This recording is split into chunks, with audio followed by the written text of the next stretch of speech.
how did you feel about Dynasty coming out of the show and how these 2 hours promoted the pay-per-view? Well, just as a show alone, I really enjoyed the 2 hours. I thought it was an entertaining show with good wrestling and good storyline progression. Its effect on Dynasty, I felt like I Are you was. looking forward to this show? I'm looking forward to Dynasty anyway, regardless of I think the quality of this one. I thought this show did a decent job of reminding you of some of the big matches on it, but didn't necessarily decrease or increase my interest. How about you? Yeah, I wouldn't say this was like one of their best like go home shows, but I would say at the end of it, I wish this Moxley Swerve program had more runway to lead up to. It just feels like this is such a short build to get to with one of your main, like one of your big challenges for Moxley being Swerve. So I just overall I feel like they are coming back pretty quick with a pay-per-view. I think the trios title match, like I think that people are interested in this of like what they're gonna do with Copeland and like is this going to be Cash and Dax ultimately aligning and they turn on Cope, or do you go a separate route like that and Dax is the one that turns? I think people are intrigued by where that can go more so than just the match. It's kind of the progression of the story itself. And beyond that, I think they've done a relatively good job with Megan Bain in these 4 weeks leading up to this. Like, I think this is an intriguing match, mainly just to see like Megan Bain in what you would assume is like a 15-minute or so match, and to see like if she is up to that standard to be able to hang with like your main women in AEW. So there's a lot of interesting aspects to the show. And of course, Omega Ricochet Speedball, like that's bound to maybe deliver on high expectations. 8 matches so far. Does that sound light to you for an Oh, AEW we're getting pay-per-view? more. We're getting Yeah. like way more. We have they have the 0 hour to throw onto this, so I'm sure Right. we will get more. Let's just quickly run through the card. The 8 matches that have been announced so far. It's John Moxley against Swerve Strickland for the AEW Championship. Is anyone expecting a title change? No, I think Mox is such a big threat that I think like the right time for him to lose would be something like an all in, which we're very close to. Um, Although no, we're not actually that close. We're actually still pretty far. 3 months. um, Yeah, I don't completely rule it out, but I don't see it myself.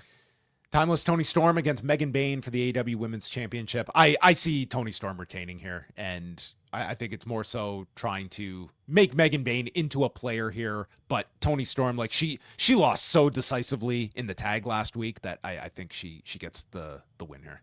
I think so too. Yeah, but I think the important thing will be to see how they protect Megan Bain coming out of all of this, because she is a major prospect, one that I wouldn't have necessarily expected to be put into a title match on pay-per-view so soon. So the fact that they're doing that tells me And that she's they. not in the Owen tournament. And you know, Mhm. we see like the number of like women's matches we get on these shows. Like Megan Bain could very well fall into like that women's vortex after she gets the title match. She You has run to that come. risk. She has to come out of this looking like a legitimate threat, and maybe somebody who might even, you could say, should have won the match if not for blank. So what is that blank? Kenny Omega, Ricochet, and Speedball. This this sounds spectacular on paper. I envision Kenny retaining the championship here, and it'll be interesting to see like if they like. I think everyone's expecting Omega and Okada for July. It's probably too early to start kind of ramping that up at this point. But you know, Yeah, and Kenny doesn't need the belt for that one because Okada has one. well, I could see the two of them like that could be a reason to unify as Hmm. well. Yeah, Um, could. this is also a big showcase for Speedball in this match to really establish him and just go out here and have this like incredible 3-way that they have the potential to have on Sunday. Yeah, I see Kenny retaining. I think he's still being established on a pretty fresh run right now. I think the big question is who takes the pinfall, and yeah, who would you say takes the pin in this one? I think Big Rick has taken the fall here. Ricochet. Okay. Yes. Yeah, I think I would agree. I think Speedball you might still need to somewhat protect. I think Ricochet is a pretty established heel at this point that I think you could afford to beat. It also gives you a reason to do Omega and Speedball like on TV or even next Hmm. month if you want to, just to keep Omega busy when he's also not in this tournament. The Death Riders against Rated FTR for the trios belts, and yeah, this is one I am sure they have something like really elaborate mapped out with this Rated FTR story. Hmm. Yeah, and one that I honestly I could see the potential scenario where everyone thinks that Dax and Cash are going to break up, but it's actually Cash aligns with Dax and they cut out Cope. Yeah, And I mean, down the road, that could be like at some point, and it's early. You do have to get to this Cope and Christian yeah. reunion, and to me, that would be the team to do it against is FTR. That some point could be all in when we It think could about be, rated FTR and think about like what's a big enough match for them. I think yeah. an Edge and Christian reunion up against FTR feels like a stadium level match to me. So I could see that certainly being the destination. I really look forward to seeing how that story plays out because I think for that scenario to work out, you would have to have Copeland turn heel, wouldn't you? Christian's not turning babyface. Yeah, that How would be a can how tough. can It'd be a tough turn for Christian, but it's yeah. yeah. We'll I, see. I anyway. But do you see title change or no? No, I don't think so. I don't think so either. No. Unless you want to like ride the story out longer, like you could put the trios belts on them and then it's like the title loss. But I just feel they've run with this team for so long that I don't think you need to do a title change here to get to your story, especially if you want it to kind of peak soon, which I Mhm. think you do want to have whatever turn you're going to do come up in a relatively quick fashion. Jericho and Bandito title versus Mask for the ROH championship. I don't think Bandito loses his mask.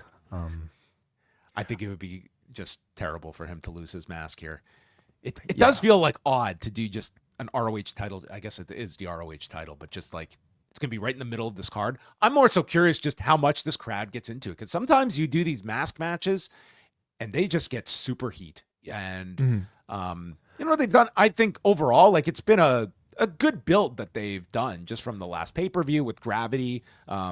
It's not been the front and center program, but this is one where I just think people can get into the stakes of a guy's mask being on the line, and this one might over deliver just in terms of like crowd response. Yeah. I expect Gravity to get involved. I wonder if Mom will get involved, Mrs. Bandito. She should slap Jericho from the front row or something. Yeah, yeah. Like, and I think that would be enough to get the crowd interested, regardless of their interest. But I actually think the crowd for the stipulation will be pretty interested for this match. So yeah.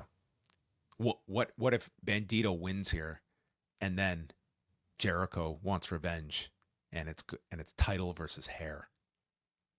Awesome. Wait, Bandito's hair? No, Jericho has to put his hair up to try and get the title from Bandito. Yes. Yes, I love that. I love that. Do you think Jericho would be willing Yes, I do. to shave his head? I think he would. I think he would. Awesome. Yeah, that'd be great. Daniel Garcia, Adam Cole, no time limit for the TNT Championship. I think they're going to go the whole pay per view. I think they're going an hour. No, Sure. I don't. Why not? Yeah. But this one pretty much has to go. Well, it's definitely got to go above 20 minutes. It's got to go beyond what they've already done. So you're probably looking at like a 25, 30-minute match that they're going to have. Yeah, I don't know. It's Daniel Garcia. It's like he's clearly someone that they see on the ascent, but it's like again, I'm going to be annoying about these brackets, but it's like it's kind of like all these people that are excluded from this, and Adam Cole too. And Adam Cole has just been in this weird rut, but the matches with Daniel Garcia, they have been good. I think this will be a very good match. The question is just sort of people's overall interest level at this particular moment in this belt that's like fourth or fifth down the rung. Yeah, really. Unfortunately, under Garcia, who I really like, but under him, this TNT title has seemingly like really dropped in terms of significance. Under I would say Kenny holding his international championship and Okada holding the Continental Championship. So, I at this point I would expect a title change. I think Adam Cole really needs that shot in the arm. I think the entire faction needs a shot in the arm, and hopefully Daniel Garcia can move on to something maybe of more significance than actually being this TNT champion, which has kind of made him Well, a TNT exclusive property at this point. Will Ospreay, Kevin Knight. I think this could be just absolutely out of this world. It wouldn't even surprise me if they put this in the opener on the pay-per-view, to be honest. Yeah, it would be I great. think it's going to be spectacular. I think this is going to be. I just think Ospreay is going to go out there to make this guy in front of this AEW audience in this one night, and I think that this could just be like Kevin Knight is a super talent, and when you are in there with Will Ospreay, it's only going to accentuate it that much more. So this could be really, really spectacular. Like you look on paper, like there are several of these matches that could just be total top tier in terms of like, holding up this level of AEW quality on these pay-per-views. Yeah, I agree. I mean, this doesn't need much story going into it because it's just a part of the tournament. It's a first round, and these two are going to dazzle. Hopefully, towards the front of the card, but they could really put this anywhere. So, it's Will Ospreay on pay-per-view. It can't not be good. Anything beyond Moxley and Swerve closing the show in your estimation? No. Pretty safe bet. Yeah, Moxley. And then Mercedes Moné, Julia Hart for the Owen Hart Cup. Yeah, we'll see. We'll see how this goes. Monet is undefeated. Monet is not losing. Oh, I'm not so much the outcome. It's more so just what kind of a match that they have together. Certainly, Julia Hart, she's a quality opponent, and we will see what they are able to put together here. Yeah. I expect good things. I think Monet brings the best out of most of her opponents. I would say lately almost all of her opponents. So I'm looking forward to it. We also have, of course, what is it? Hurt Syndicate versus Big Bill and Brian that's Keith. Right. Yes. So 9 Hurt matches. Syndicate against Big Bill and Brian Keith, which is well, I don't think the Hurt Syndicate are losing because that's their gimmick. They don't lose. Yeah, I don't think they're losing, and I think like we discussed, MJF perhaps likely to show involvement somehow.